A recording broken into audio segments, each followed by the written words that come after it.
Hey guys, Aaron Farmer here with mysugarfreejourney.com. We're going to take a look at some of the articles that have come across my desk today.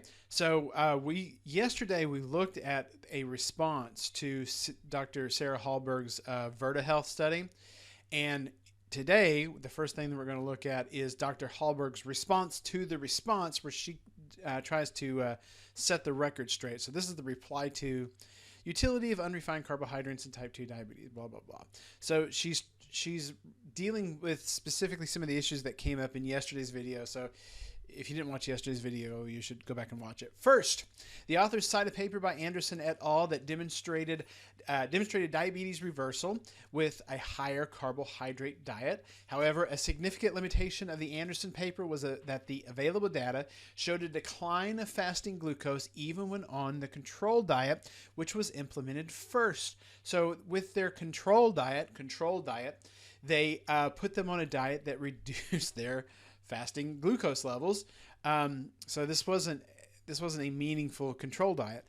The meaningful improvement in glycemia may signify a change from their baseline diet, specifically sucrose intake, which was eliminated in both the control and higher carbohydrate intervention diets. In other words, if you reduce your sugar intake and your intake of highly processed grains, you're going to reduce your blood glucose levels. And if you do that for long enough, you're going to reduce your blood HbA1c. This is kind of this is what we're trying to scream from the rooftops. And these people that are on the other side of the debate, I don't know if they just don't understand the issues or if they're being willfully ignorant about what's going on.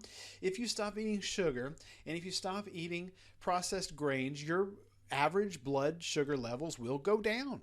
It doesn't have to be a ketogenic diet. It doesn't have to be a low-carb diet. As long as you take the worst offenders out of your diet, you're going to see good success. Now, you're going to see more success if you take all the sugar out of your diet and all the processed grains and all the starch and all the polyunsaturated fats.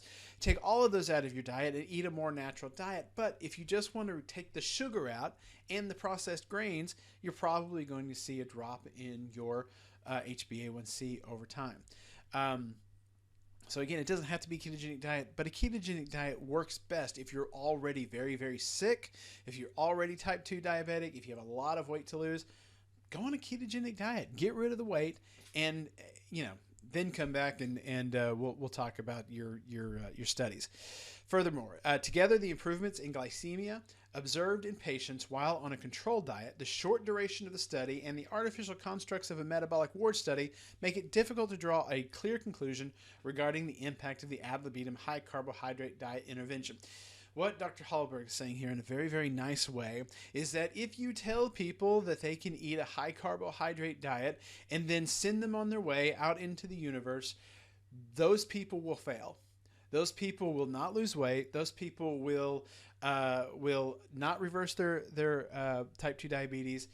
And we know this because that's what happens. That's what happens when people are just trying to reduce calories and try to willpower their way through losing weight. Some of them do it, a very small percentage, but most people give up and fail. That is the power of the ketogenic diet, is because it doesn't just reduce calories, it controls appetite. And if you can be put on a diet that controls your appetite, that is the key to long-term success for weight loss. If you're out there right now and you have weight to lose and you have type 2 diabetes and some of these other issues that we'll talk about, that we talk about in these videos all the time, if you have these issues, go on a ketogenic diet and at least try it out. It's not going to hurt you, I promise you, because unless you do it really, really wrong, because a ketogenic diet is just eating real food, eating the food that made us human beings in the first place, that spawned our evolution, that allowed our brain to double in size over the course of about 2 million years. It is a perfectly healthy diet for the vast majority of people. Try it out. But if you don't want to try it out, at least cut the sugar and processed grains out of your diet. You're going to see some success. And then she has a few other things, but I wanted to touch on the last one that she brought up.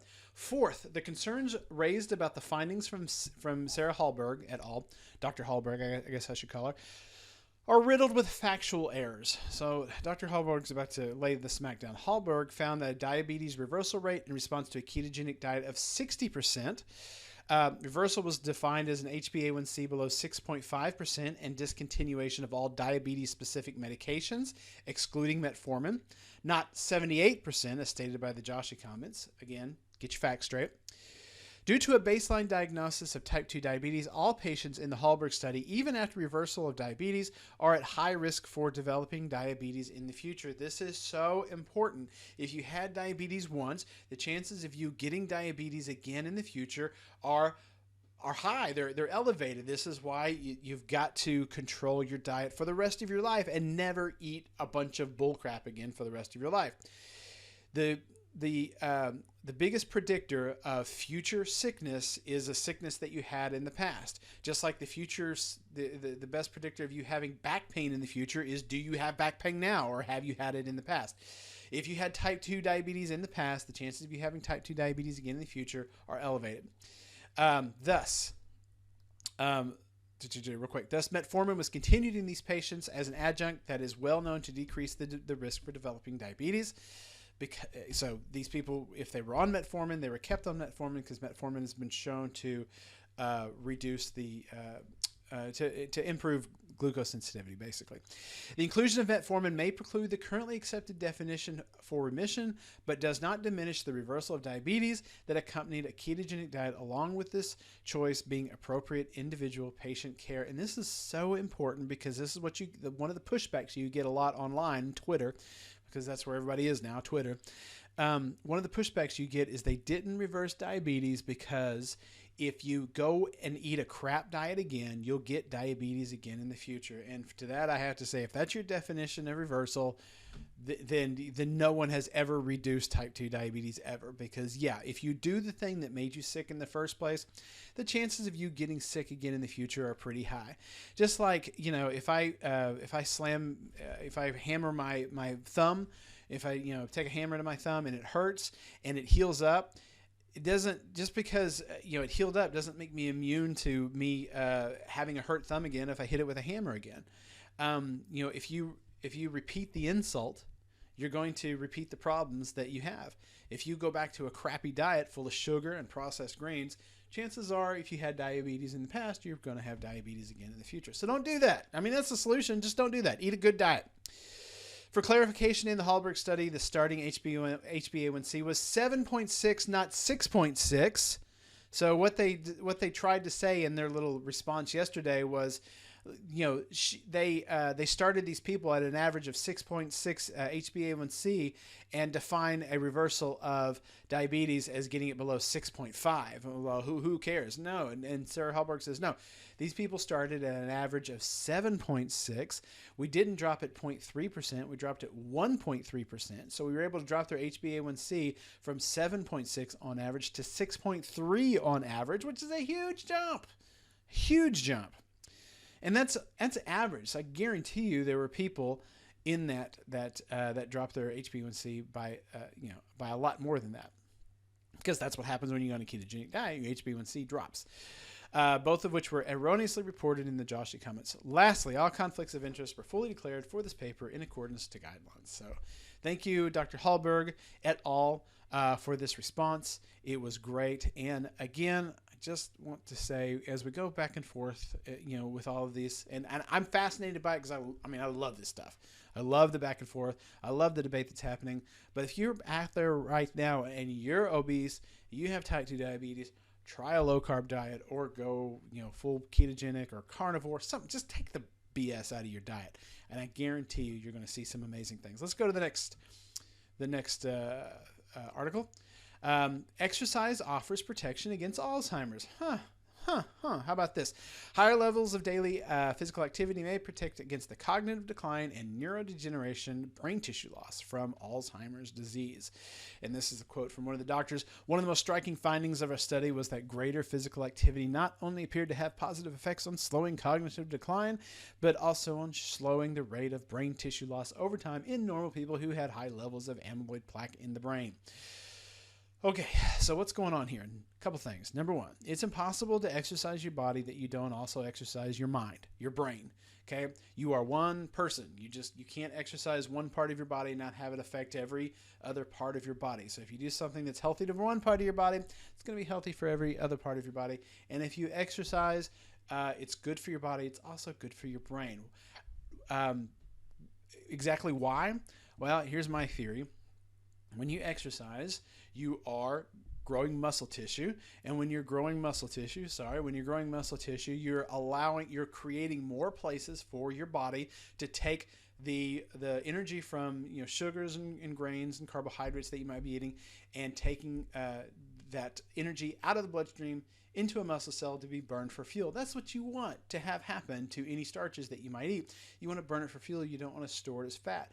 So when you're doing exercise, all of that energy is being used. It's not being stored, but most importantly, it's not flooding the brain with these high blood glucose levels that the brain's evolutionarily not really designed to deal with these spikes in blood sugar and these spikes in blood insulin levels all day long. You're giving the body more places to put that energy before it hits the brain. And lo and behold, when you do that, your rate of cognitive decline, if you have Alzheimer's, slows down. So good. Two other articles that dealt with Parkinson's came out today. Parkinson's new study associates oxidative stress with the spreading of aberrant proteins. Oxidative stress could be a driving force in the spreading of aberrant proteins involved in Parkinson's disease. So what causes oxidative stress? Let's see if we can remember what causes oxidative stress. Oh yeah, it's a BS diet. It's a diet that's high in sugar, high in grains, but most importantly, when we're dealing with oxidative stress, it's a diet that is high in polyunsaturated fats. It's a diet that is high in canola oil. It's a diet that is high in seed oils. It's a diet that's high in vegetable oils and corn oils and the crappy fats that we just invented over the last 100 years or so. Those are the things that are causing the most oxidative stress, and oxidative stress is linked to Parkinson's disease. So if you don't like Parkinson's disease and you don't want to get it, or at least you want to lower your risk of getting it, stop eating fats that were invented in the last 100 years. Eat the saturated fats that have been a part of our diet since the very beginning. And then the other one is, can gut infection trigger Parkinson's disease? A number of Parkinson's patients in the world this is why I wanted to show you this. The number of Parkinson's patients in the world more than doubled between 1990 and 2016, from 2.5 million to 6.1 million. That's a huge number of Parkinson's patients. A relatively conservative projected doubling of the number of patients over the next 30 years would yield more than 12 million patients worldwide by about 2050.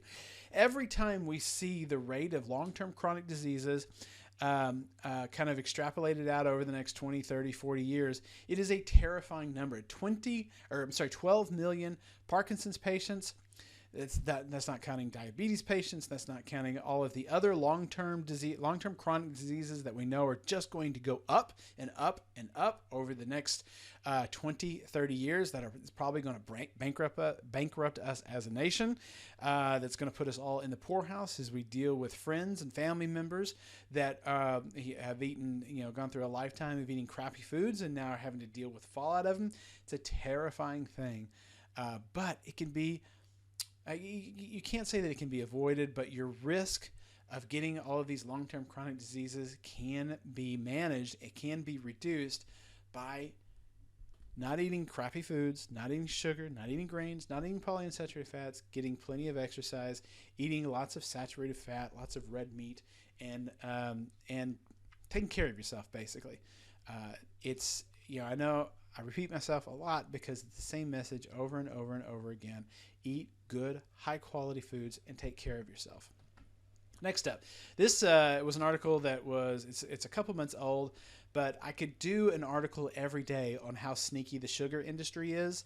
But I just want to drive home again that here's another example of the sugar industry, in this case Coca-Cola, doing terrible, horrible things and causing widespread metabolic disease, everywhere that they go. How Coca-Cola manipulated Chinese public health policy for its own gain. China used to be one of the leanest countries, but since it has become enamored with capitalism, that has changed.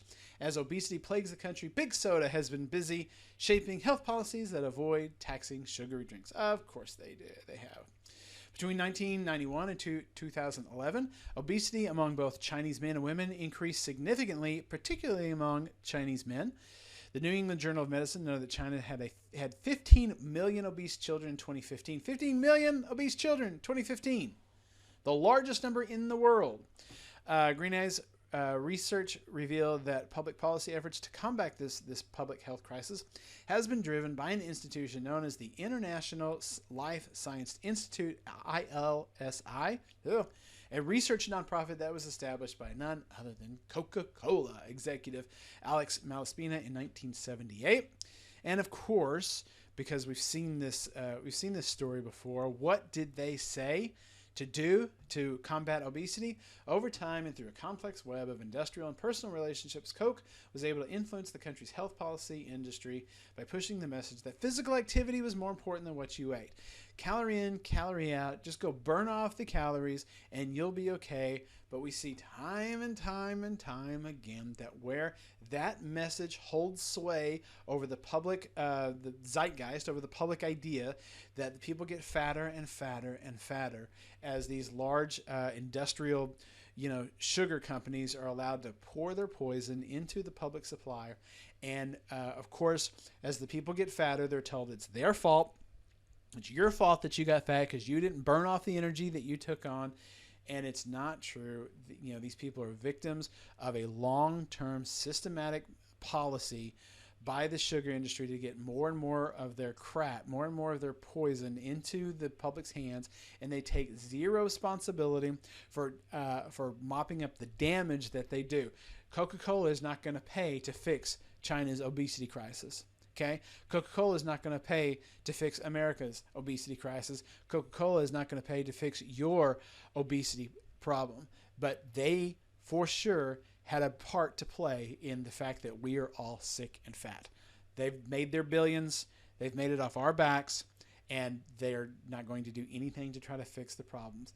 And in fact, they're going to put the problem off on you and tell you that it's your fault. It's not totally your fault. You are a victim of things that you didn't have any control over. There were forces at play in your life that you couldn't see, that you didn't know about, and now we're just now trying to fix the issues as they come up. It's a terrible thing.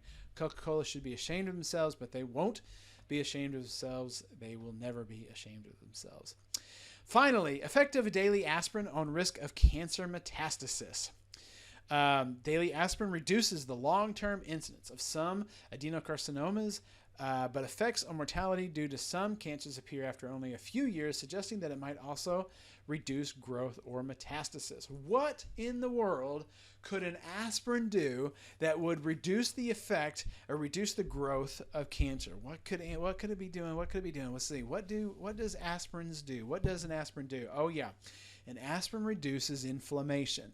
Anything that you can do to reduce your long-term chronic level of inflammation is going to result in better health for you. We want to reduce our inflammation. The best way to reduce our inflammation is to not eat, say it with me, sugar, grains, polyunsaturated fats. There might be other foods that you in particular are sensitive to. You might be sensitive to dairy. If you're sensitive to dairy, don't eat dairy. You might be sensitive to eggs. If you're sensitive to eggs, don't eat eggs. But the one thing that you can do to increase your probability of having a long-term health, of staying sick or of staying fit and healthy until the day that you die, is reduce your chronic levels of insulin and reduce your chronic levels of inflammation. If you do both of those things at the same time, and you can do them really easily just by fixing your diet, your chances of being healthy until your ripe old age of whatever it is that you finally die from are going to go up. That's what we want to do. We want to be fit and healthy until the day we die. We don't want to fade out. We just want to drop dead someday. I want to drop dead of a heart attack at 105. What I don't want to do is slowly fade away like some of these people who have Alzheimer's or some of these terrible long-term chronic diseases. where just they're like their life is on a dimmer and they just get dimmer and dimmer and dimmer. I don't want to do it like that. I want it to be sudden, but I want it to be a long time from now. All right, guys, appreciate you watching. If you've made it this far in the video, do me a favor and give this video a thumbs up and leave a comment. I would love to hear what you guys have to say. Anything that you say in the comments would be appreciated. Subscribe to the YouTube channel.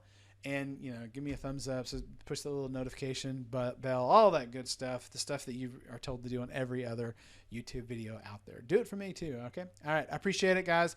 We'll talk to you tomorrow. You have a good day. Bye-bye.